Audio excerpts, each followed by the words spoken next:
Mr. Apollinax part 3, so thinking of Fragilion. So the last part of that is the shy figure among the birch trees. So birch trees I found associated with a white lady, which I think reference to a goddess. I was thinking of the poem, The White Goddess, but that was published after this, Robert Graves. But it's associating this white lady, I think, with the moon. So you've got Fragilion, which is the sun, and then the birch, the moon, possibly. So that brought me to Revelation 12.1, and there appeared a great wonder in heaven, a woman clothed with the sun and the moon under her feet, and upon her head a crown of 12 stars. He doesn't mention the stars, but you definitely have the sun and moon and an association with Mary there. And of Priapus in the shrubbery, so Priapus associated with erect penis, much like Min. Shrubbery bushes like the burning bush of Moses, which I think is Senner, a bush, a prick or a thorn, a prick also like Min. But I was thinking of a rose bush as in this association with Mary, and there was a rose bush in the poem yesterday.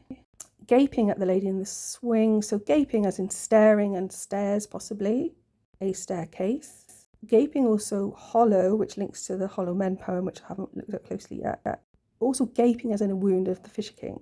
And I found this in the Golden Bow. So a pine tree having been cut down, the centre was hollowed out, and with the wood thus excavated, an image of Osiris was made, which was then buried like a corpse in the hollow of the tree. So a hollow, gaping part of a tree associated perhaps with Osiris or a Fisher King person. And then King Hop, Lord of the Heavenly Hosts, and this is Siam, he is conducting a procession to an open place opposite the Temple of the Brahmins, where there are a number of poles dressed like maypoles upon which the Brahmins swing. So there's a link there to maypole, the polar star of Mary. There's also a link between the idea of a swing and sex, bringing the link through with the erect penis of Min previously, or Priapus, whoever it is.